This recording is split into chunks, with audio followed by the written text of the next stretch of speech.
Hello दोस्तों, स्वागत है आपका हमारे चैनल यूपी एग्जाम क्विज़र में। दोस्तों आज के वीडियो में हम 21 जुलाई से संबंधित उत्तर प्रदेश करंट अफेयर और इसके अलावा यूपी एग्जाम्स के लिए मोस्ट इंपॉर्टेंट करंट अफेयर के क्वेश्चंस को डिस्कस करेंगे और हर एक क्वेश्चन से रिलेटेड आपको फैक्ट भी बताएंगे। और वीडियो के अंत में हम आपसे एक क्वेश्चन भी पूछेंगे जिसका जवाब आपको कमेंट बॉक्स में देना है। और अगर आपको इसकी PDF डाउनलोड करनी है तो आप हमारे टेलीग्राम ग्रुप से इसकी PDF डाउनलोड कर सकते हैं।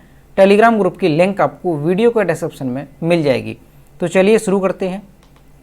आज का सेशन शुरू करने से पहले हम कल के क्वेश्चंस का रिवीजन करेंगे। कल का पहला क्वेश्चन है, कराटे की विश्व स्तरीय अंतर्राष्ट्रीय कांता प्रतियोगिता में भारत किस स्थान पर रहा? इसका जो करेक्ट आंसर है वो है ऑप्शन नंबर ए, पहले स्थान पर। अगला क्वेश्चन है, टोक्यो ओलंपिक खेलों में खिलाड़ियों को प्रोत्साहित करने के लिए यूपी में टोक्यो ओलंपिक जागरूकता रिले का आयोजन कब से शुरू होगा? तो ये शुरू होगा 23 जुलाई से, यानी ऑप्शन नंबर बी इसका करेक्ट होगा। अगला क्वेश्चन है, और दोस्तों उत्तर प्रदेश करंट अफेयर के लास्ट 6 मंथ की जो PDF हमने तैयार की है, तो उस PDF को आप इस वीडियो के डिस्क्रिप्शन में जो लिंक दी गई है वहाँ से प्राप्त कर सकते हैं। और इस PDF की जो फीस रखी गई है वो 21 रुपये फीस रखी गई है। और दोस्तों जब आप इस PDF को डाउनलोड करेंगे तो ये जो PDF है वो आपकी ईमेल पर भेज दी जाती है, तो वहाँ से आप इसे प्राप्त कर सकते हैं। अगला क्वेश्चन है, सरकार ने किसानों को उनकी वांछित भाषा में सही समय पर सही जानकारी प्राप्त करने की सुविधा के लिए निम्नलिखित में से कौन सा डिजिटल प्लेटफॉर्म लॉन्च किया है? इसका जो करेक्ट आंसर है वो है ऑप्शन नंबर डी, किसान सारथी। अगला क्वेश्चन है, भारत के जयनगर से किस देश के कुर्था के बीच 18 जुलाई को रेलगाड़ी परिचालन का सफल परीक्षण किया गया? तो ये किया गया नेपाल, यानी भारत के जयनगर से लेकर के नेपाल के कुर्था के बीच जो है ट्रेन चलाई गई है। अगला क्वेश्चन है, किस राज्य की पुलिस ने पिंक प्रोटेक्शन प्रोजेक्ट की शुरुआत की है? तो ये शुरुआत की है केरल ने, यानी ऑप्शन नंबर सी इसका करेक्ट होगा। अगला क्वेश्चन है, निम्नलिखित में से किसने जुलाई 2021 में 74वें कान फिल्म समारोह में सर्वश्रेष्ठ वृत्त चित्र के लिए OLD यानी गोल्डन आई पुरस्कार जीता है? इसका जो करेक्ट आंसर है वो है option number B, a knight of knowing nothing. अगला क्वेश्चन है, तेलंगाना सरकार ने अनुसूचित जाति के सशक्तिकरण के लिए निम्नलिखित में से किस कार्यक्रम की घोषणा की है? इसका जो करेक्ट आंसर है वो है ऑप्शन नंबर ए, तेलंगाना दलित बंधु प्रोजेक्ट। अगला क्वेश्चन है, इको पर्यटन के क्षेत्र में बोटिंग को बढ़ावा देने के उद्देश्य से किस राज्य ने 100 स्थानों में बोटिंग शुरू करने की योजना बनाई है? इसका जो करेक्ट आंसर है वो है ऑप्शन नंबर बी, उड़ीसा। अगला क्वेश्चन है, छत्तीसगढ़ के किस जिले में एक लेमरू हाथी अभ्यारण्य प्रस्तावित किया गया था? इसका जो करेक्ट आंसर है वो है ऑप्शन नंबर बी, कोरबा जिले में। अब दोस्तों शुरू करते हैं आज का सेशन। आज का पहला क्वेश्चन है, उत्तर प्रदेश के किस शहर में दिव्यांगों के लिए पहला स्टेडियम तैयार किया गया है? तो ये तैयार किया गया है लखनऊ में, यानी ऑप्शन नंबर बी इसका करेक्ट होगा। हाल ही में उत्तर प्रदेश में दिव्यांगों के लिए देश में अपनी तरह का पहला स्टेडियम बनकर तैयार हो गया है। अगले माह मुख्यमंत्री योगी आदित्यनाथ इस स्टेडियम का लोकार्पण करेंगे। इस स्टेडियम में सभी अंतर्राष्ट्रीय स्तर की जो खेल सुविधाएं हैं वो उपलब्ध होंगी। यह स्टेडियम लखनऊ स्थित, कहाँ पर स्थित है? तो ध्यान रखना है, लखनऊ में शकुंतला मिश्रा दिव्यांग पुनर्वास विश्वविद्यालय में बनाया गया है। इस स्टेडियम में दिव्यांगों के लिए एशियाड, पैरा ओलंपिक जैसे अंतर्राष्ट्रीय स्तर के खेल आयोजित किए जा सकते हैं। इसमें बैडमिंटन, बास्केटबॉल, कुश्ती के अलावा जिम व एथलेटिक्स ट्रैक भी बनाया गया है। तो दोस्तों ये क्वेश्चन मोस्ट इंपॉर्टेंट है, आपको अच्छे से ध्यान रखना है कि देश में इस तरह का ये पहला स्टेडियम है जो कि कहाँ पर बनकर तैयार हुआ है? तो ये उत्तर प्रदेश के लखनऊ में बनकर तैयार हुआ है। और दोस्तों इस स्टेडियम में दिव्यांगों के लिए जो अंतर्राष्ट्रीय स्तर के खेल होते हैं वो आयोजित किए जाएंगे। और इसके अलावा राष्ट्रीय और अंतर्राष्ट्रीय स्तर की जो भी प्रशिक्षण होते हैं दिव्यांगों के खेलों से संबंधित वो इसमें कराए जाएंगे। अब ये कहाँ पर स्थापित किया गया है? तो ये लखनऊ में तैयार किया गया है। तो लखनऊ से संबंधित कुछ इंपॉर्टेंट क्वेश्चन देखते हैं जो कि एग्जाम्स के लिए मोस्ट इंपॉर्टेंट है। तो सबसे पहले तो लखनऊ का उपनाम क्या है? तो नवाबों का शहर, बागों का नगर और नजाकत नफासत का शहर लखनऊ का उपनाम है। और दोस्तों लखनऊ किस नदी के किनारे स्थित है? तो लखनऊ गोमती नदी के किनारे स्थित है। कौन सी नदी है? गोमती नदी के किनारे स्थित है, ये कई बार एग्जाम में पूछा गया है। और लखनऊ जो उत्तर प्रदेश की राजधानी है, तो ये कब उत्तर प्रदेश की राजधानी बना, तो ये आपको ध्यान रखना है 1921 में। कब? 1921 में ये उत्तर प्रदेश की राजधानी बना। और इससे पहले प्रदेश की राजधानी क्या थी, तो इससे पहले उत्तर प्रदेश की राजधानी इलाहाबाद थी। ये भी आपको अच्छे से ध्यान रखना है।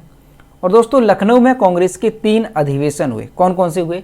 15वां अधिवेशन हुआ, 15वां हुआ और 32वां हुआ और 50वां अधिवेशन। कांग्रेस के 3 अधिवेशन, 15वां अधिवेशन, 32वां अधिवेशन और 50वां अधिवेशन। अब इसमें जो मोस्ट इंपॉर्टेंट है वो है 32वां अधिवेशन, क्योंकि 32वें अधिवेशन में मुस्लिम लीग से समझौता हुआ था। और दोस्तों ये 32वां अधिवेशन कब हुआ था, तो ध्यान रखना है कि जो 32वां अधिवेशन है वो हुआ था 1916 में। और इस अधिवेशन की जो अध्यक्षता है वो किसने की थी, तो अंबिका चरण मजूमदार ने इसकी अध्यक्षता की थी। और दोस्तों लखनऊ का वन डिस्ट्रिक्ट वन प्रोडक्ट क्या है, तो ध्यान रखना है चिकनकारी एवं जरी जरदोजी लखनऊ का वन डिस्ट्रिक्ट वन प्रोडक्ट है। और दोस्तों जो 1857 का विद्रोह हुआ था, कौन सा? 1857 का जो विद्रोह हुआ था उसमें लखनऊ से नेतृत्व किसने किया था, तो बेगम हजरत महल ने 1857 का जो विद्रोह हुआ था उसमें नेतृत्व किया था। और लखनऊ में एक केंद्रीय विश्वविद्यालय भी है। कौन सा? तो उसका नाम आपको ध्यान रखना है बाबा साहेब भीमराव अंबेडकर विश्वविद्यालय। ये केंद्रीय विश्वविद्यालय है जो कि लखनऊ में स्थित है।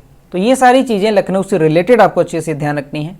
अगला क्वेश्चन है, HBTU कानपुर के पूर्व छात्र डॉक्टर कुरैशी को किस अवार्ड के लिए चुना गया है, तो इसका जो करेक्ट आंसर है वो है ऑप्शन नंबर सी, नोबेल पुरस्कार।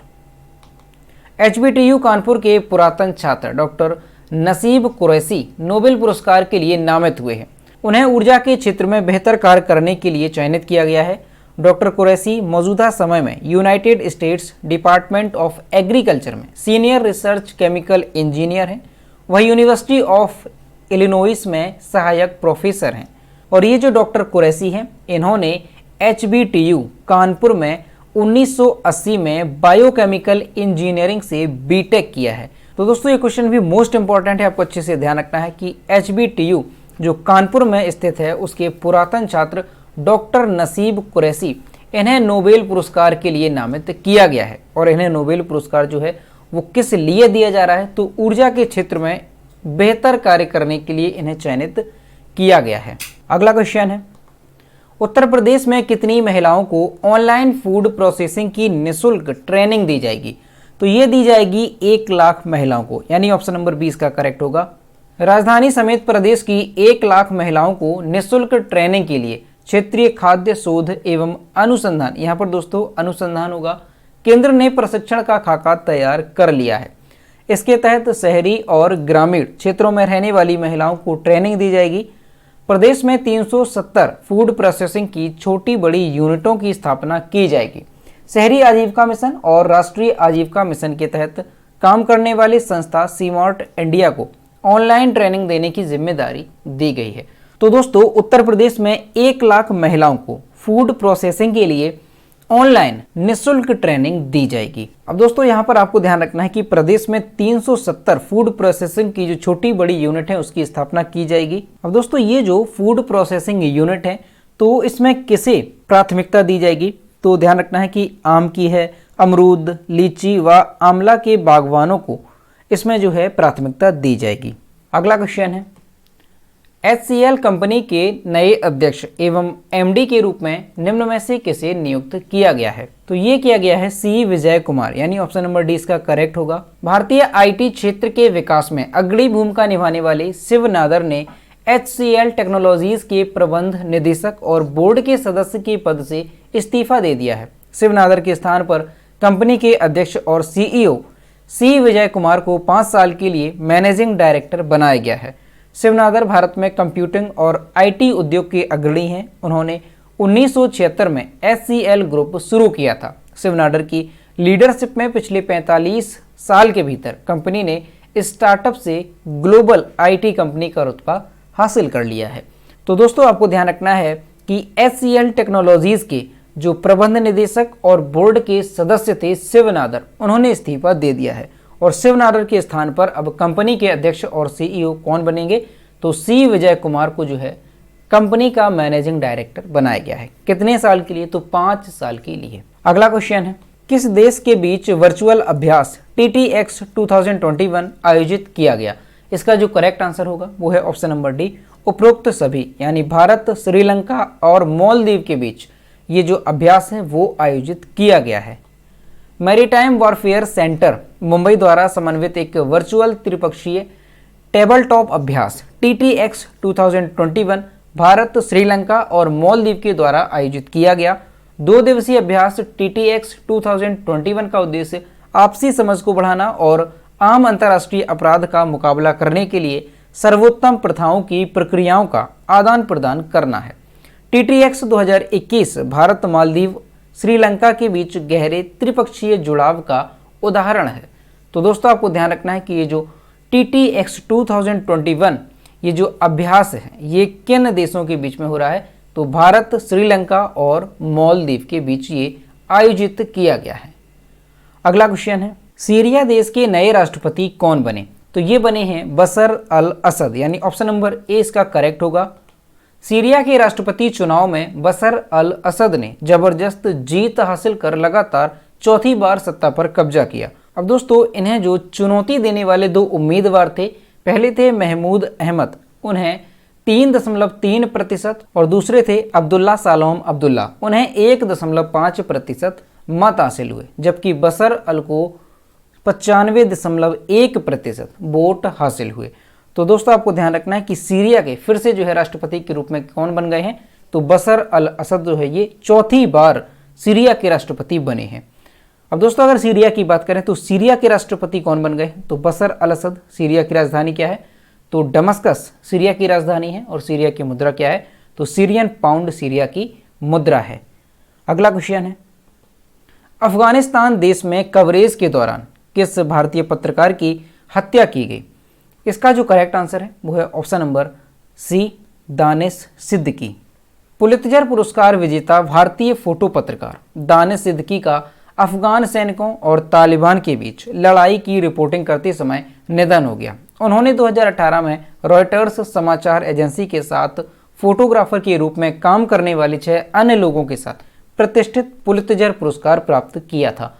तो दोस्तों ये क्वेश्चन भी इंपॉर्टेंट है, आपको अच्छे से ध्यान रखना है कि पुलित्जर पुरस्कार जो विजेता थे दानिश सिद्दीकी, इनका जो है हाल ही में निधन हो गया है। और कहाँ पर निधन हुआ है?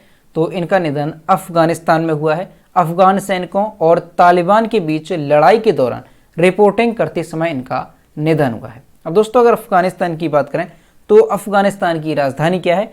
काबुल अफगानिस्तान की राजधानी है। अफगानिस्तान की मुद्रा है अफगानी। और अफगानिस्तान के जो वर्तमान में राष्ट्रपति हैं वो कौन है? तो अशरफ गनी। और दोस्तों किसी भी देश की राजधानी, मुद्रा और राष्ट्रपति का नाम जो मैं आपको बताता हूं तो वो आपको अच्छे से ध्यान रखना है, क्योंकि उत्तर प्रदेश में जो परीक्षा होने वाली है PET की, उसके लिए ये बहुत ही इंपॉर्टेंट है। अगला क्वेश्चन है, सोशल नेटवर्किंग साइट ट्विटर ने अपनी कौन सी सेवा हाल ही में बंद की? इसका जो करेक्ट आंसर है वो है option number B, fleet. Micro blogging site Twitter ने 3 अगस्त को फ्लीट फीचर की सुविधा को बंद करने का ऐलान किया है। ट्विटर ने साल 2020 में फ्लीट फीचर को भारत, दक्षिण कोरिया, इटली और ब्राज़ील में टेस्टिंग के तौर पर जारी किया था। इस फीचर के इस्तेमाल से यूजर्स फोटो और वीडियो को डालते थे जो 24 घंटे के बाद खुद गायब हो जाया करते थे। तो दोस्तों ये जो ट्विटर का एक फीचर था फ्लीट नाम का, नाम भी ध्यान रखना है, फ्लीट नाम का एक फीचर था, उसको जो है बंद करने का ऐलान कर दिया है। और कब बंद किया जाएगा? तो इसे 3 अगस्त को बंद किया जाएगा। और दोस्तों ये जो फ्लीट फीचर था ये कितने देशों में जारी किया गया था? तो साल 2020 में ये भारत, दक्षिण कोरिया, इटली और ब्राज़ील में टेस्टिंग के तौर पर जारी किया गया था। अब दोस्तों यहाँ पर ट्विटर की बात है तो ट्विटर के बारे में जानते हैं। ट्विटर की स्थापना कब हुई थी? तो ध्यान रखना है 21 मार्च। कब हुई थी? 21 मार्च 2006 को ट्विटर की स्थापना हुई थी। ट्विटर का हेडक्वार्टर कहाँ पर है? San Francisco, California, United State Twitter का हेडक्वार्टर है। अगला क्वेश्चन है, विश्व शतरंज दिवस यानी इंटरनेशनल चेस डे निम्न में से किस दिन मनाया जाता है? इसका जो करेक्ट आंसर है वो है ऑप्शन नंबर बी, 20 जुलाई। संयुक्त राष्ट्र द्वारा हर साल 20 जुलाई को विश्व शतरंज दिवस मनाया जाता है। यह दिन साल 1924 में पेरिस में की गई विश्व शतरंज महासंघ की स्थापना को चिन्हित करने के लिए मनाया जाता है। यह दिवस अंतर्राष्ट्रीय शतरंज संघ के 185 सदस्यों द्वारा विश्व भर में मनाया जाता है। इस दिन कई स्थानों पर शतरंज की प्रतियोगिताएं भी आयोजित की जाती हैं। तो दोस्तों आपको ध्यान रखना है कि हर साल 20 जुलाई को विश्व शतरंज दिवस के रूप में मनाया जाता है। अगला क्वेश्चन है, ब्रिटिश ग्रैंड प्रिक्स 2021 का खिताब निम्न में से किसने जीता? तो ये जीता है लुइस हैमिल्टन ने, यानी ऑप्शन नंबर ए इसका करेक्ट होगा। और यहाँ पर आप इमेज में देख सकते हैं, ये है Lewis Hamilton. Formula 1 racer Lewis Hamilton ने ब्रिटिश ग्रैंड प्रिक्स 2021 का खिताब जीत लिया। 7 बार के विश्व चैंपियन हैमिल्टन की रेडबुल के ड्राइवर मैक्स वर्स्टप्पन के साथ टक्कर हो गई थी। इसी वजह से उन पर 10 सेकंड की पेनल्टी लगा दी गई थी। इसके बावजूद हैमिल्टन ने रिकॉर्ड 8वीं बार ब्रिटिश ग्रांड प्री जीती। ब्रिटिश ग्रांड प्रिक्स एक मोटर रेस है जो यूनाइटेड किंगडम में आयोजित की जाती है। इस रेस का आयोजन रॉयल ऑटोमोबाइल क्लब द्वारा किया जाता है। यह पहली बार वर्ष 1926 में आयोजित किया गया था। तो दोस्तों ये क्वेश्चन भी मोस्ट इंपॉर्टेंट, आपको अच्छे से ध्यान रखना है कि 8वीं बार जो लुइस हैमिल्टन है, उन्होंने 8वीं बार ब्रिटिश ग्रैंड प्रिक्स 2021 का खिताब अपने नाम किया। और ये जो ब्रिटिश ग्रैंड प्रिक्स है, ये है क्या? तो ये एक मोटर रेस है जो यूनाइटेड किंगडम में आयोजित की जाती है। और इस रेस का आयोजन कौन करता है? तो रॉयल ऑटोमोबाइल क्लब द्वारा इसका आयोजन किया जाता है। और ये पहली बार कब आयोजित किया गया था? तो 1926 में ये पहली बार आयोजित किया गया था। तो दोस्तों ये थे 21 जुलाई से संबंधित उत्तर प्रदेश करंट अफेयर और इसके अलावा यूपी एग्जाम्स के लिए मोस्ट इंपॉर्टेंट करंट अफेयर के क्वेश्चन जो कि हमने डिस्कस किए। अब हम देखते हैं कल के वीडियो का क्वेश्चन जो हमने आपसे पूछा था। तो ये है कल के वीडियो का क्वेश्चन जो हमने आपसे पूछा था, किस राज्य ने किसानों के लिए मुख्यमंत्री किसान मित्र ऊर्जा योजना शुरू करने की घोषणा की है? इसका जो करेक्ट आंसर था वो ऑप्शन नंबर सी था, राजस्थान। और लगभग सभी स्टूडेंट्स ने इसके सही जवाब किए। और मैं आपसे हर रोज कहता हूं कि जो भी क्वेश्चन आपसे पूछा जाए तो सभी लोग उसका आंसर जरूर किया करो। तो ये है आज का क्वेश्चन, किस देश के शोधकर्ताओं ने 3001 किलोमीटर से अधिक लंबी दूरी के प्रसारण में 319 टेराबाइट प्रति सेकंड पर विश्व की सबसे तेज इंटरनेट स्पीड का नया विश्व रिकॉर्ड बनाया है? इसका ऑप्शन नंबर ए है फ्रांस, बी है इटली, सी है रूस और डी है जापान। तो दोस्तों इसका जो भी करेक्ट आंसर है वो आपको कमेंट बॉक्स में बताना है। तो दोस्तों अगर आपको आज का वीडियो पसंद आया हो तो वीडियो को लाइक करें, शेयर करें और अगर चैनल पर नए हैं तो चैनल को सब्सक्राइब करना ना भूलें। साथ ही बेल आइकन को भी प्रेस करें ताकि टाइम टू टाइम नोटिफिकेशन आप तक पहुंचता रहे। तो मिलते हैं नेक्स्ट वीडियो में। Thank you.